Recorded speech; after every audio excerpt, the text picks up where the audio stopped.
Welcome back to our Good, the Bad and the Ugly series. And today we're going to look at False Water Cobras. My favourite snake. Yeah. I'm Andy. And I'm Morgan. Thanks for joining us. So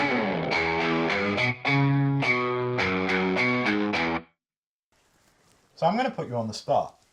This is a False Water Cobra or a Hydranastes gigas. Or a Brazilian smooth snake. Oh, damn! You got me. I know my falsies. Okay, she knows her falsies. Yeah. I'm going to try that with a different breed of snake. But moving on. Good, bad and ugly of False Water Cobras. So slightly different approach to the Nando video that we did a few weeks ago. We're going to tell the truth. We're going to look at a deep dive on False Water Cobras. And we're going to be honest about their goods. We're going to be very honest about their bads. And we're going to be very, very honest about their ugly. Let's get into it. Let's look at the False Water Cobra. So the goods, I mean, I could talk about the goods all day long until I'm blue in the face. I think they're an incredible, incredible species of snake. They are probably the most intelligent snake that I've ever dealt with. And that can lead to some really incredible interactions. So their competitors when it comes to intelligence vary depending on who you're speaking to and what their favourite snake is, yes. I found. So you're going to get people who undeniably will talk about the king cobra, and you can't deny that. Well, this is the thing. This is why I was first interested in false water cobras. I absolutely adore true cobras. I think they are the coolest snakes, and if there wasn't a very, very real chance that one would leave me dead on the floor, I'd probably have a room full of them. Do you know why there's a chance that one of us would end up dead on the floor? And why I probably will never get a truly venomous snake? Is because I just can't resist having a cuddle. Yeah. But I think leading on to our first good, you've definitely touched on that, is their intelligence. Yes. And the relationship you can build. So when you look at their intelligence compared to a cobra, compared to a hognose. I was going to list the other intelligent snakes. I was going to talk about reticulated pythons, Cribos, but let's just jump into the derpy insanity of the hognose, who we'll be doing a video on very soon. So if you want to like and subscribe to catch the hognose video and go from highly intelligent to hognose, not a single brain cell in sight, like and subscribe. So we've got Florence here today, but back in mine, we've got another female false water cobra, Big Suze. She is beautiful. She's a couple of years younger than Florence. Yeah. Yeah, but she's knocking on the same size as her. She's a big girl. She's a very intelligent girl. Every single morning, without fail, she will come and say hello to me, pop her head out, see what's going on. And more often than not, I will find her just watching the world go by. I was told, let your snakes settle in before you handle them. And when I first got her home, I thought, I'll give her a few days, probably won't see much of her. But the very next morning, she was front of her Viv. What's going on? Hello, who are you? What on earth am I doing here? But yeah, she definitely recognises me. If I handle her and give her to someone else, she is straight back into my arms, and that feels fantastic. Yeah, to be honest. Yes. That's a good feeling with any snake. But yeah, these and probably why instinctively I keep reaching over just to remind her that I'm here, because she's my baby girl.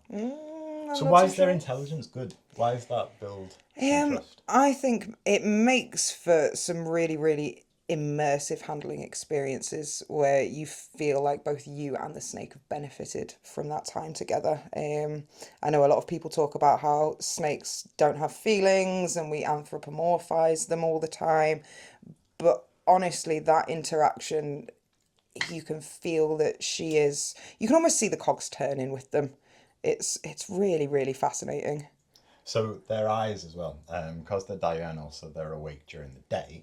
They've got the rounded eyes, unlike, say, a python that hunts and is active in the night, where they will want to take in as much UV as they can in the night. The false water cobra, these sleep pretty much all the night, and they want to hunt and are active during the day, which to me is also good, but it's not the official good.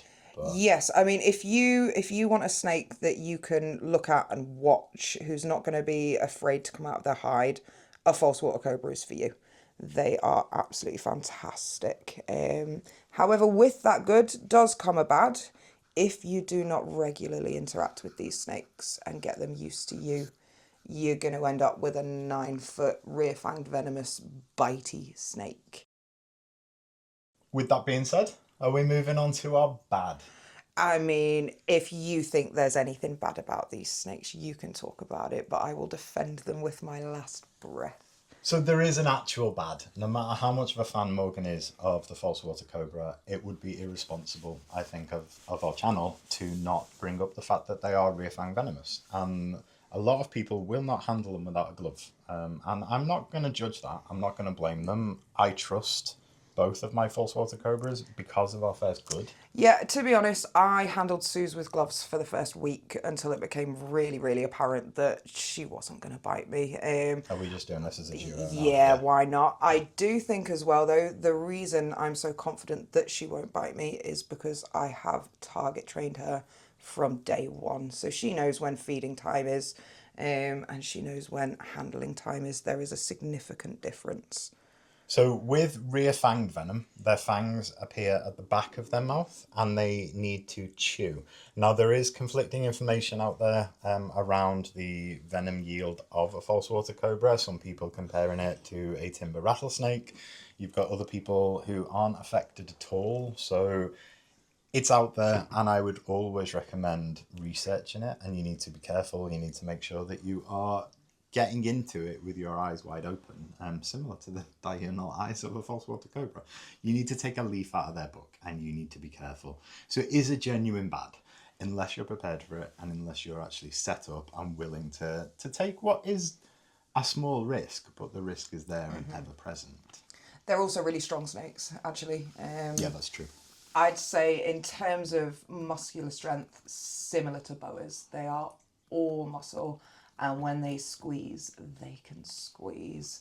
So I think actually with Big Suze, I'd be less worried about taking a bite and more worried about her getting too comfy on my neck and giving me a little squeeze that I could not get out of. I mean, for me, I'd be more worried about being pooped on, but we've got to save something for the ugly.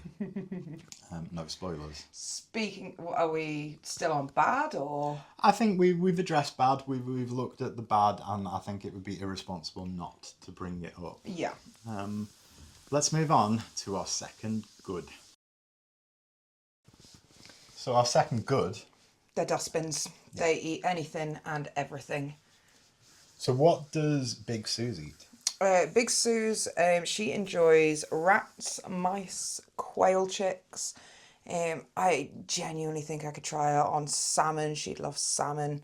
Yeah, she'll eat anything. She tends to, though, eat smaller meals where there's a few prey items. So I'll do her a little buffet box where she'll have... a little snake charcuterie. Yes, so I tend to feed her around 6% of her body weight every 7 days now. She is a juvenile. They have really, really fast metabolisms. And as a result, I don't really think you can overfeed these snakes. While she's posed like this, I just want to show you. Just have a look at the scales on the head. Just how solid and big they are. Pause. Yeah, she's a tank. Yeah, I have never experienced a wasted meal with Suze. Even when she is deep in shed, she cannot see a thing. She will eat. In fact, the last time she went into a shed when her eyes were almost white, she was that deep in shed, she came out to double check the smell of a pot noodle. She was really, really interested in chicken and mushroom noodles. She didn't get any though. She would have eaten it. She absolutely would have eaten it, yeah. So I feed Florence very similar. They are a hardy snake and very forgiving of mistakes once you've built their trust. They need a decent amount of humidity, so we both have big pool setups for them. Yeah, Suze's pool takes up around a third the space of her tank, and she will spend up to 24 hours in there at a time, days at a time when she's going into shed. She absolutely adores her swimming pool. So in the same way that Morgan is secretly pleased when Big Suze will come on to her, I can't deny being a little bit smug right now and a little bit happy that my girl wants to come to me. And they're just, it shows that that interaction does make that bond. Yeah. and she recognises you. That's the incredible thing about false water cobras. I think they do learn to recognise their keeper, and it does make you feel really, really good. It does. So they are very active, as you can see. Not stressed, she's not worried, she's not panicking. She's just very active during the day. So they need a decent sized enclosure, something that they can explore every inch of. Every one of them is unique, even though they've all got a very similar look. So you've got your different morphs, you've got lavenders, you've got hypos, of which all three of ours are at least 66% hypo. It's really, really interesting because I've just seen Florence's belly, and you'll notice how her little domino spots are a really light brown. Suze's are jet black. So I think because Florence is hypo, completely 100% hypo. Suze was sold to me as 66% hypo. Not sure how true that is at the minute. All I know is that when she goes into shed, she almost turns into Donald Trump. She goes such a deep orange tan colour. And then when she pops out of that shed, she is paler than Florence here, actually. She almost looks silver in tone, which is pretty cool. And very, very exciting to see what babies she makes with Nandor. Yeah, so we will be producing babies from Nandor with Big Suze and Nandor with Florence as well. They are hardy snakes. However, I did also have the machine who sadly died from an enlarged heart. Very rare because these snakes are like tanks and they are essentially bulletproof. And the mad thing with the machine was you wouldn't tell there was anything wrong with him until the day you found him. He for all intents and purposes, looked like he was doing really, really well. He was eating, he was active, he was moving. It's crazy. Speaking of heartbeats, I think falsies have some of the strongest heartbeats I've ever felt in a snake. If you pop your hand in just about the right spot, you can feel their heart beating through their body, which is an incredible experience, let me tell you. Really incredible. And I think the thing is, these snakes, they, for all intents and purposes, look really intimidating. False Water Cobra, I think the reason I fell in love with them so much is because they look so much like cobras without any of the medically significant issues. So obviously the big difference is that when a false water cobra hoods up, they can flatten out using pretty much top 2/3 of their entire body, whereas a true cobra will hood up their neck and stand up. Falsies as well can't stand up. They lack that muscle tone. I think as well because they flatten out so much more than cobras. Oh, what was that? That's her breathing. She's quite noticeable. Do you know, it's interesting because Suze does this as well sometimes, and it sounds more like a sigh than anything else. Yeah. And the first few times she did it, I was about to race to the vets, convinced she had a respiratory infection. The second time it happened, it took me a hot minute to figure out it was actually my nose that was making that noise. I think it's time to look at our second bad, which is the food response again. So even though it was pretty much our second good, there is also a downside, and I think, again, irresponsible not to mention it, of the charging and the food response. Yeah. So if I open Florence's tank, for example, and she thinks she's getting fed, which is why I've tried target training, and also, we're not going to spoil it now, but Morgan has a very unique system for target training, which we will reveal in our hook tap and target training video, which is a lot more interesting than my method. Their charging and their food response is very, very strong. Yeah, and that I think is why it's really, really important as a keeper, you make sure they know the difference between handling and feeding time. And that is why target training, and if you want to go down that route, hook training is essential to a happy keeper and a happy falsie. Yeah, because they are really, really smart, but all of those smarts go out the window the second a rat is in sight. And even when I have days where I'm feeding the other snakes, Suze can smell it, and she will do whatever she can to try and get to the source of that smell. And when she can't, she's normally pretty grumpy for a day or two. Yeah, their feeding response is strong, and it's not something to mess around with. I would trust these guys. I would handle my false water cobras without gloves, as I do every day. I would trust them enough to pass them on to someone who was visiting my house. But if it was feeding day, I do use the long tongs and I stand well back because they will lose their freaking minds. Yes, yes. In fact, the last buffet Sue's got, she gets it in a little like a little dish, a little plastic dish. I obviously then have to take it out when she's finished. And the last time I had to take it out, I spotted her head just underneath where the dish was. It was kind of sat on her log, and I knew for a fact, Dettol scented hands or not, because the smell of rat was so overwhelming. If I'd have put my hand in there, I'd have gotten bitten. So I had to gently fish it out with my hook, and that was still enough to evoke a charge response from her. And she ended up coming out of the viv, and I had to really gently guide her body back in whilst hooking this bowl out, because she had just eaten. Didn't want to be too rough with her because we don't want her regurgitating. You've got to be quick. You've got to be really, really quick when it comes to falsies. Bit like Baron's racers, but with a lot more muscle. You do not want them to get anything wrong with them. You do not want them to be obese or affect their liver or anything. That is a point. How could you tell if a falsie was obese? Because sometimes I look at Suze and I think, oh, I'm feeding you a bit too much. I think for me it would be if they lost their activeness. Okay. And when you're picking them up, they tend to make that sort of weird hollow noise when you pick them up. Yeah, it's a pop. Yeah. If you were picking them up and they just were a mound of fat, then I would probably say too many charcuterias for big Suze. But that's the interesting thing with falsies as well. Their growth rate is intense.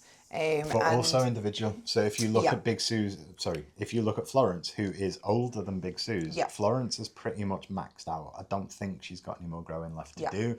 Whereas you with Big Suze are going to need a much bigger enclosure than me, because yours is still growing. I mean, Big Suze she's not even 2 yet, and she is, feeling Florence now, I'd say she's a similar size, maybe a tiny bit shorter, but I definitely think she's at least the same girth, if not a little bit thicker than Florence. I have a feeling I'm going to have an 8 to 9 footer on my hands, which again roots back to why it's so important to handle these snakes regularly, make sure they know you and are used to you, because dealing with a really grumpy 9-foot snake is not a fun thing to do.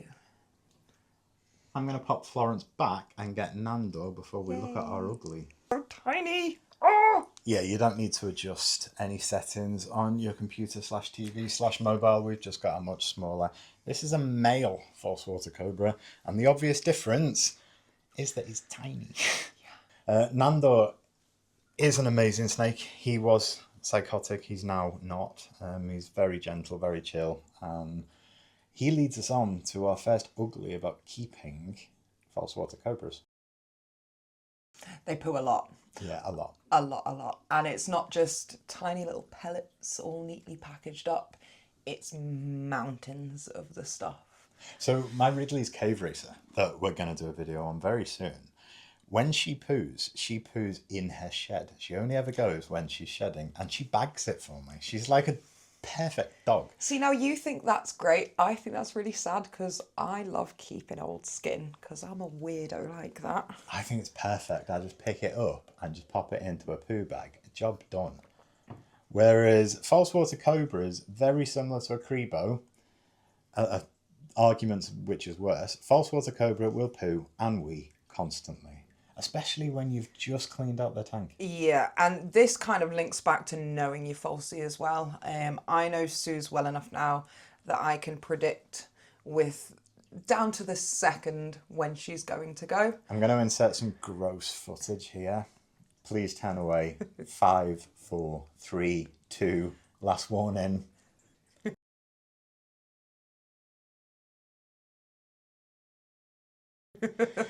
Yeah. Morgan can predict it and tub her during cleaning time. Yes, so that means that I don't have to clean up twice in one day, which is quite nice. Well, I do, but I don't have to clean her enclosure twice in one day, which is always lovely.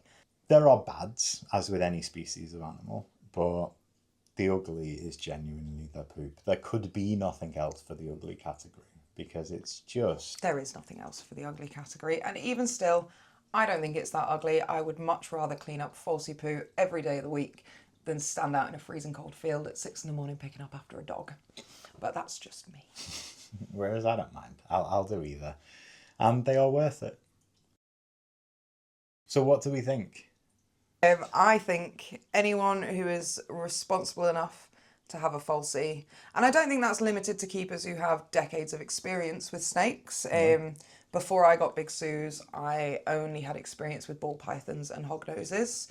I remember getting her home and thinking, holy hell, what have I done? She was very intimidating, but I think if you've got a good head on your shoulders, you understand exactly what you're getting yourself into, they really are the perfect snake. I didn't really know what they were until I stumbled upon Sue's. I was actually looking for a rhino rat snake on Morph Market, and I don't know how I ended up on the I sent you colubrid. the link. Well, yeah. And then I saw her picture and I fell head over heels in love with her.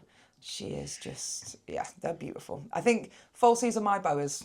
So I think our verdict, whether keeping a false water cobra is good, bad or ugly, is that it's really good. Yeah. If you're the right person Yes. for this, you need to do some research. I don't believe in beginner snakes. I never will. I've mentioned before that my first snake was a boa, a female boa, and she got massive and was with me for 25 years.